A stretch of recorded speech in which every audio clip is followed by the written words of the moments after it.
Halo semuanya, jumpa lagi dengan saya. Nah, senang sekali saya pada kali ini bisa menyapa kalian dalam video pembelajaran fisika. Pada video kali ini kita akan belajar mengenai materi fisika seri suhu dan kalor. Nah, pada video kali ini khususnya kita akan membahas mengenai suhu dan pengukurannya. Baik, tanpa berlama-lama, mari kita bahas sama-sama mengenai suhu dan pengukurannya. Nah, yang pertama kita bahas itu adalah definisi daripada suhu itu sendiri. Apa itu suhu? Nah, jadi secara sederhana, suhu adalah derajat panas dinginnya suatu benda. Lalu untuk mengukur derajat ini biasanya diperlukan alat ukur suhu ya yang disebut sebagai termometer. Nah, ini tentu kalian sudah tahu ya, ada yang skalanya satuannya derajat Celcius, derajat Fahrenheit, dan derajat Reaumur dan seterusnya. Itu cukup jelas. Jadi suhu adalah derajat panas dinginnya suatu benda dan dia bisa diukur menggunakan alat ukur. Nah, kemudian yang sering kali tertukar atau sering miskonsepsi, yang kedua itu adalah temperatur. Nah, yang sering tertukar juga dengan suhu, nah, itu adalah temperatur. Temperatur sendiri ini adalah ukuran energi kinetik rata-rata partikel. Semakin tinggi energi kinetiknya, maka temperaturnya akan semakin besar atau semakin tinggi juga. Nah, maksudnya seperti apa? Nah, misalkan kalian sedang kedinginan ya. Nah, tangan kalian sedang kedinginan tuh. Nah, biasanya kalau kalian kedinginan, maka kalian akan menggosokkan tangan kalian, kedua tangan kalian, kalian gosok-gosokkan. Nah, lama-kelamaan dari menggosok-gosokkan tangan ini, maka biasanya akan timbul perasaan rasa yang lebih panas ya, temperatur yang meningkat. Nah, temperatur yang meningkat dari tangan kamu ini terjadi karena apa? Partikel-partikel yang ada di tangan kamu saling bergesekan dan bergerak sehingga mengakibatkan energi kinetiknya meningkat. Nah, peningkatan energi kinetik ini akan mengakibatkan temperatur yang naik. Itu sebabnya ketika kalian dingin, kalian menggosokkan tangan, maka tangan kalian akan terasa hangat. Nah, itu yang disebut sebagai temperatur. Cukup jelas ya? Nah, kemudian yang terakhir, yang sering sekali salah konsep, yaitu adalah kalor. Nah, yang sering salah juga itu adalah kalor. Nah, kalor itu adalah energi yang sedang berpindah dari temperatur tinggi ke temperatur yang rendah. Tidak mungkin sebaliknya ya. Jadi dia selalu dari tinggi ke rendah. Konsep untuk memahami kalor ini secara simpelnya adalah seperti ini. Kamu punya tangan ya, dan tangan ini memegang batu es misalkan.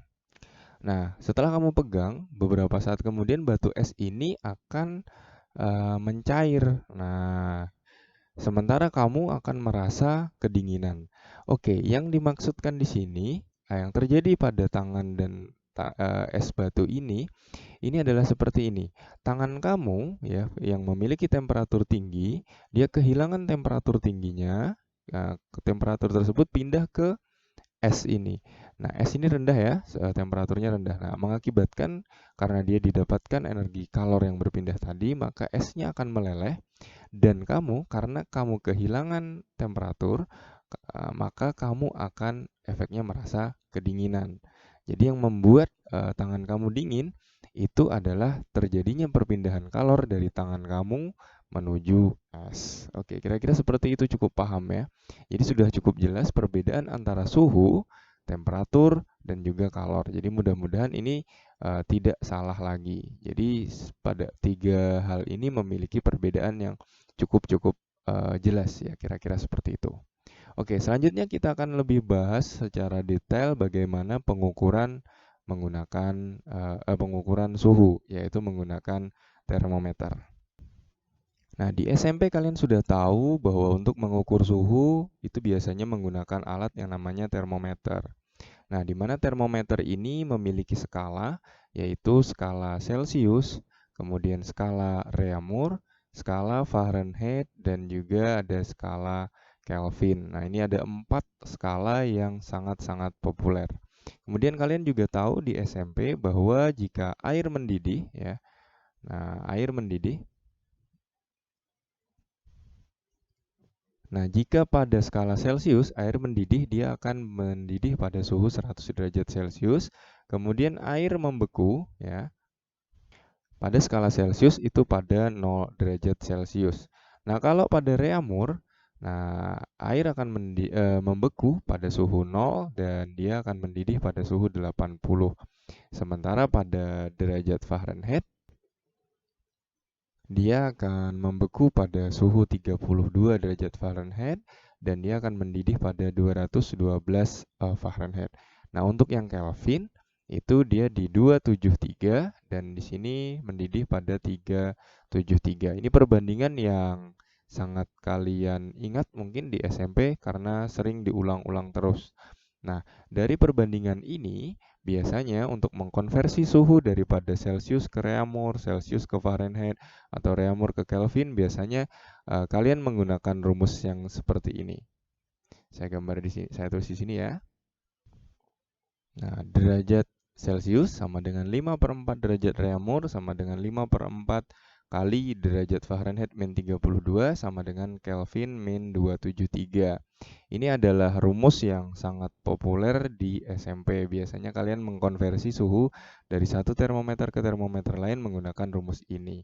Nah, ini bisa dikatakan sebagai rumus hafalan ya. Kalian mudah-mudahan masih ingat ya dengan rumus ini.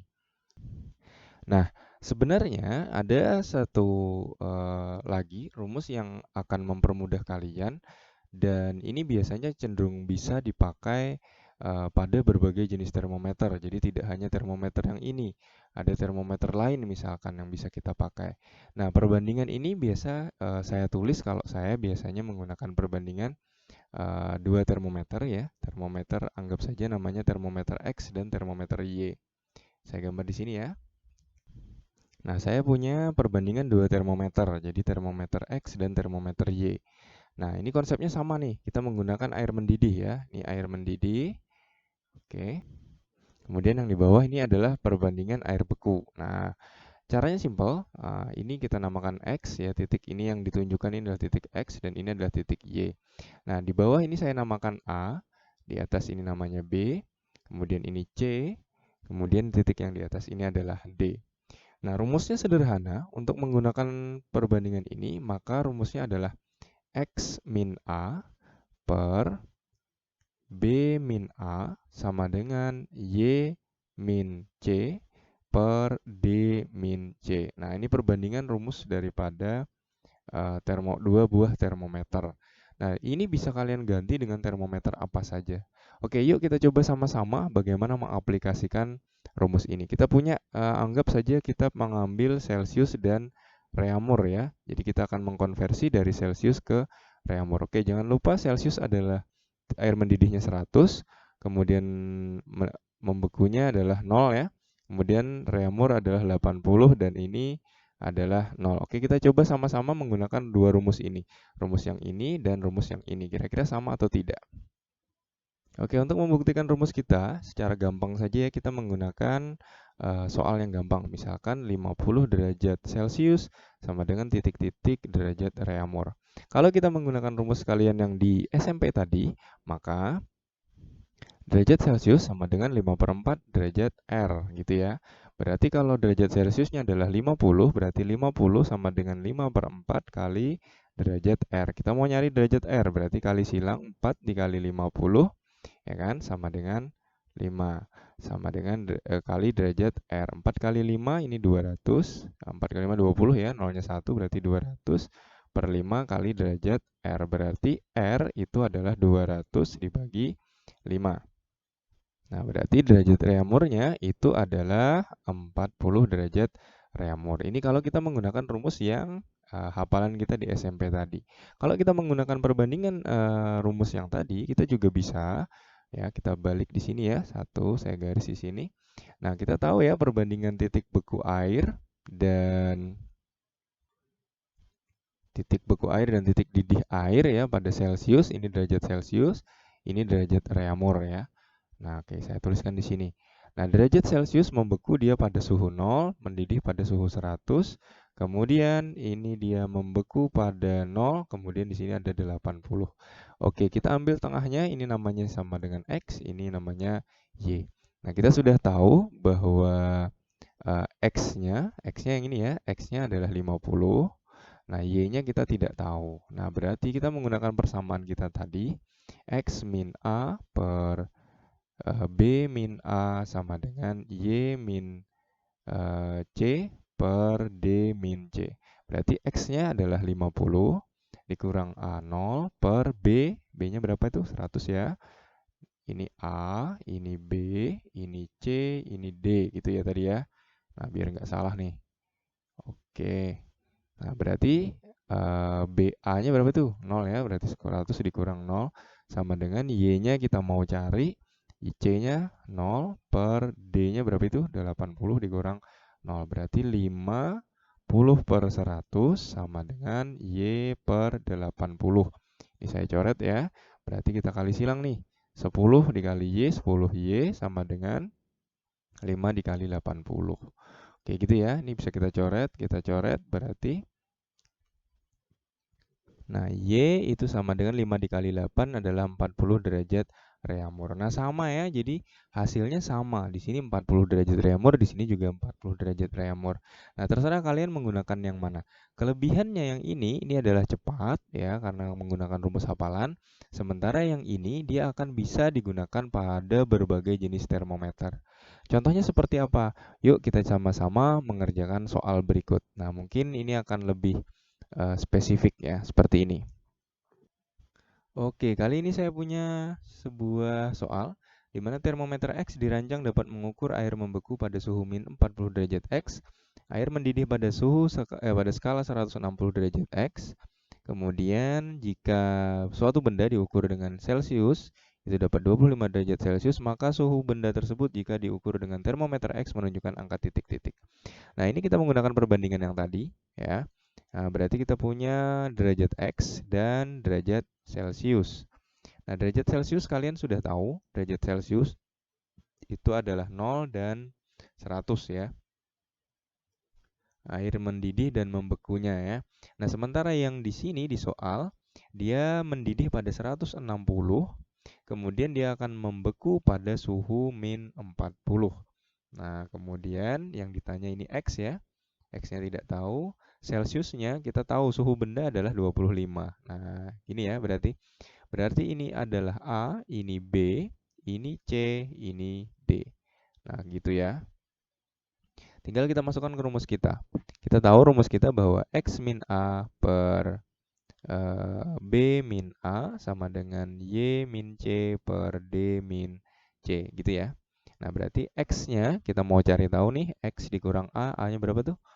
Wah, berarti dikurang min 40 per B-nya berapa itu? 160 ya. 160 dikurang min 40. Oke. Sama dengan Y-nya adalah berapa ya? Y-nya 25 dikurang 0 per D-nya berapa tuh? D-nya 100 ya. 100 dikurang 0. Nah, berarti akan ketemu X min dikurang min 40 berarti X plus 40 per 160 min dikurang lagi 40 berarti min kali min plus ya. Berarti 200. Nah, 160 tambah 40 200 gitu ya. 25 per 100. Oke. Nah, ini sudah mudah nih. Nah, sekarang tinggal kita kali silang nih. Kita kali silang ya. 25 dikali 200. Nah, jadi di sini ya. 25 kali 200. Kita kali silang saja. Seperti itu ya. Nah, kemudian yang satunya 100 dikali dalam kurung X ditambah 40.